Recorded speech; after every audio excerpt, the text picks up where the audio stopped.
इससे पूर्व के व्याख्यान में हमने द्रवों में गैसों की विलेयता पर विभिन्न प्रभावों को स्टडी किया था। इनमें से सबसे महत्वपूर्ण प्रभाव था द्रवों में गैसों की विलेयता पर दाब का प्रभाव, और हमने निर्धारित किया था कि जैसे जैसे दाब बढ़ाते हैं द्रवों में गैसों की विलेयता बढ़ती जाती है। इस तथ्य को हेनरी नाम के वैज्ञानिक ने प्रायोगिक रूप से स्टडी किया था और उसने अपने प्रायोगिक तथ्यों के आधार पर एक नियम प्रतिपादित किया जिसे हेनरी नियम कहते हैं। इस नियम के अनुसार निश्चित ताप पर विलायक के दिए गए आयतन में घुली हुई गैस की मात्रा आरोपित दाब के समानुपाती होती है, बशर्ते कि वह गैस उस द्रव से कोई रासायनिक अभिक्रिया नहीं करती हो। यदि रासायनिक अभिक्रिया करती है तो यह तथ्य लागू नहीं होगा। इस नियम के अनुसार हम कह सकते हैं कि किसी द्रव में घुली हुई गैस की मात्रा दाब के साथ साथ बढ़ती जाती है। जैसे जैसे आरोपित दाब को बढ़ाएंगे घुली हुई गैस की मात्रा बढ़ती जाएगी, जिसका उदाहरण हमने पहले भी लिया है कि कोल्ड ड्रिंक में हायर प्रेशर पर कार्बन डाइऑक्साइड घुली हुई होती है। जब ढक्कन खोलते हैं तो दाब का मान कम हो जाता है, वायुमंडलीय दाब के बराबर आ जाता है और अतिरिक्त घुली हुई गैस की मात्रा झागों के रूप में बाहर निकलने लगती है। हेनरी नियम को मैथमेटिकल प्रदर्शित करने के लिए मान लेते हैं कि विलायक के दिए गए आयतन में साम्य दाब P और ताप T पर घुली हुई गैस की मात्रा m है।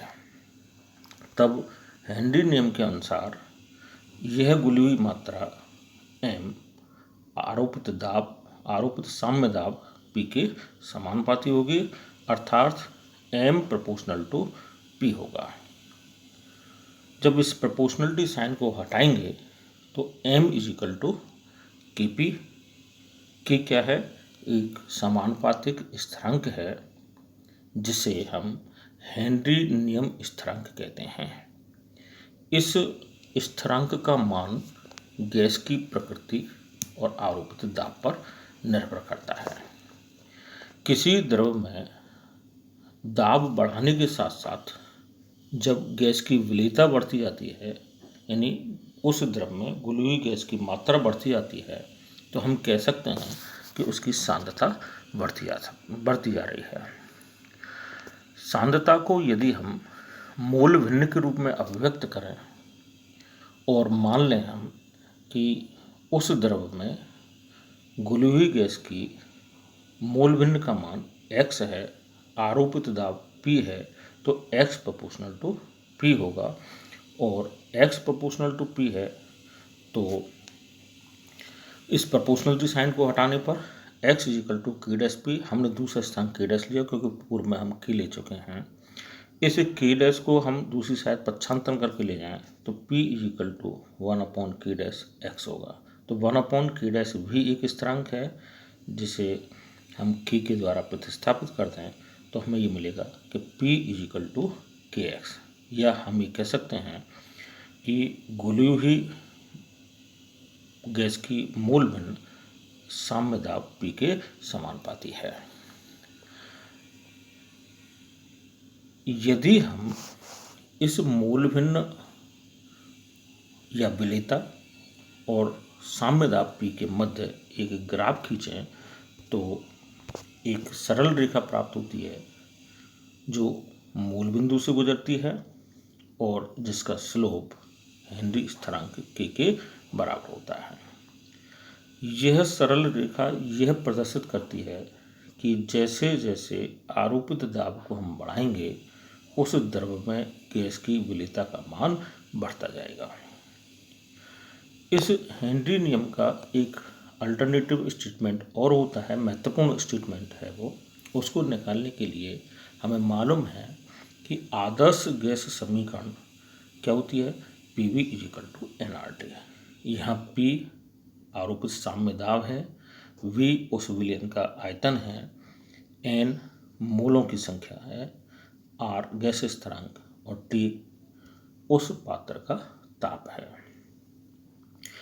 N जो मोलों की संख्या है, मोलों की संख्या कैसे निकालते हैं, जो घुला हुआ भार है उसमें उस गैस के अणुभार को विभाजित करें।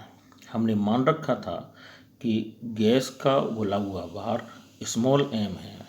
हम मान लें कि उस गैस का अणुभार M है, तो इस n का मान कितना होगा, m/M,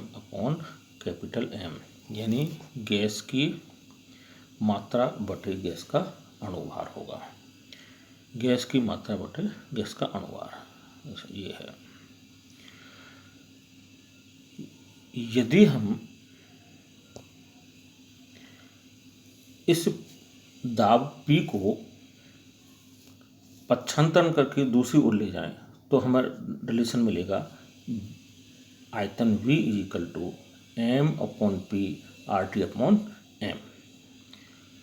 m/P हेनरी नियम से हमें मालूम है किसके बराबर था, हेनरी स्थिरांक के बराबर है। ये इस m/P को हम कैसे प्रतिस्थापित कर सकते हैं, जब प्रतिस्थापित करेंगे तो हमें मिलेगा V = K हेनरी स्थिरांक ×RT/m। यदि ताप का मान स्थिर है तो देखिए यहाँ पर K स्थिरांक है, R गैस कांस्टेंट है, T हमने स्थिर मान लिया, गैस का अणुभार M स्थिर होता है, तो ये तीनों फैक्टर क्या हो गए, कांस्टेंट हो गए। जब ये कांस्टेंट हैं तो हम कह सकते हैं कि इस V = कांस्टेंट स्थिरांक के बराबर आ गया, अर्थात उस विलायक की दी गई आयतन में घुली हुई गैस का आयतन स्थिरांक हो गया। एक महत्वपूर्ण निष्कर्ष निकलता है कि निश्चित ताप पर विलायक के निश्चित आयतन में घुली हुई गैस का आयतन स्थिरांक होता है, यानी आयतन स्थिर होगा।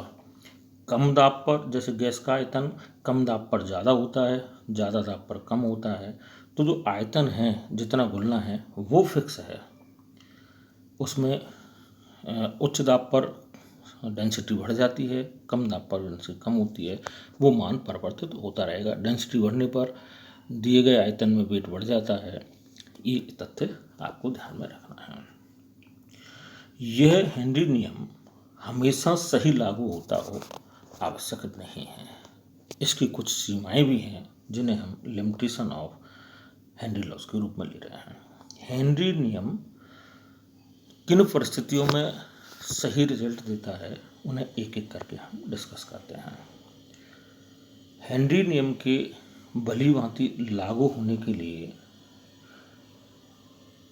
दाब का मान बहुत ज़्यादा नहीं होना चाहिए। The pressure is not very high. दाब का मान सामान्य दाब तक ही ये सही रिजल्ट देता है, उससे आगे इसमें वेरिएशन मिलता है। टेम्परेचर का मान कम होना चाहिए। हायर टेम्परेचर पर सॉल्युबिलिटी कम हो जाती है तो फिर यहाँ पर विसंगति हमें प्राप्त होती है। Solution must be dilute. Solution कैसा होना चाहिए, डाइल्यूट ही होना चाहिए। बहुत ज़्यादा अगर विलेयता है या बहुत ज़्यादा मात्रा घुली हुई है तो हेनरी नियम से डिविएशन हमें मिलेगा और लीनियर जो लाइन मिली थी वो स्ट्रेट लाइन हमें प्राप्त नहीं होगी।